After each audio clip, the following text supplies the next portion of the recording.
पिछले कुछ दिनों में उत्तराखंड का मौसम एकदम बदल गया है। पहले जहाँ बारिश पे बारिश हुए जा रही थी काफ़ी लंबे समय से, लेकिन अभी पिछले कुछ 4 से 5 दिनों के अंदर अब उत्तराखंड में मौसम एकदम साफ़ हो गया है। और आ, आप जैसा कि मेरे पीछे देख रहे हैं यहाँ पर ये दूर जो पहाड़ दिखाई दे रहे हैं, जैसे ये यहाँ पर त्रिशूल है, तो ये त्रिशूल बहुत साफ़ सुथरा दिखाई दे रहा है और बहुत ही अच्छा व्यू अब यहाँ से दिखाई देता है।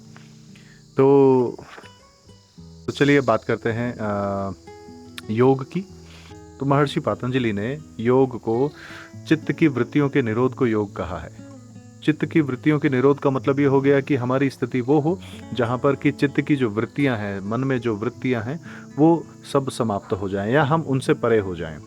तो जो महर्षि पतंजलि ने अष्टांग योग दिया, अष्टांग योग में जैसे यम, नियम, आसन, प्राणायाम, प्रत्याहार, धारणा, ध्यान, समाधि, तो ये जो 8 अंग दिए, इनको हम थोड़ा सा समझने की कोशिश करेंगे आगे आने वाले वीडियोस के अंदर, और एक एक करके इन सभी अंगों को समझेंगे और जानने की कोशिश करेंगे कि किस तरह से हम अष्टांग योग जो है उसको अपने जीवन में चरितार्थ कर सकते हैं या किस तरह से हम उस दिशा में आगे बढ़ सकते हैं।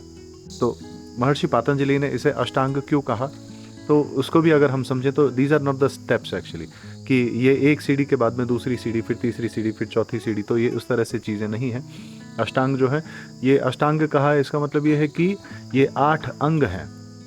8 अंग का मतलब जैसे माँ के पेट में एक बच्चे का पूर्ण विकास, सभी अंगों का एक साथ विकास होता है, वैसे ही ये 8 अंग हैं और ये 8 अंग एक साथ ही विकसित होते हैं। ये इस तरह से नहीं है कि पहले आप यम को सिद्ध करेंगे, फिर नियम को सिद्ध करेंगे, आसन को सिद्ध करेंगे, ये इस तरह से बिल्कुल नहीं है। इसको अष्ट अंग कहा है। तो इसको कैसे करते हैं और ये अष्टांग हैं क्या, इनको अगले वीडियोस में जानेंगे। Thank you.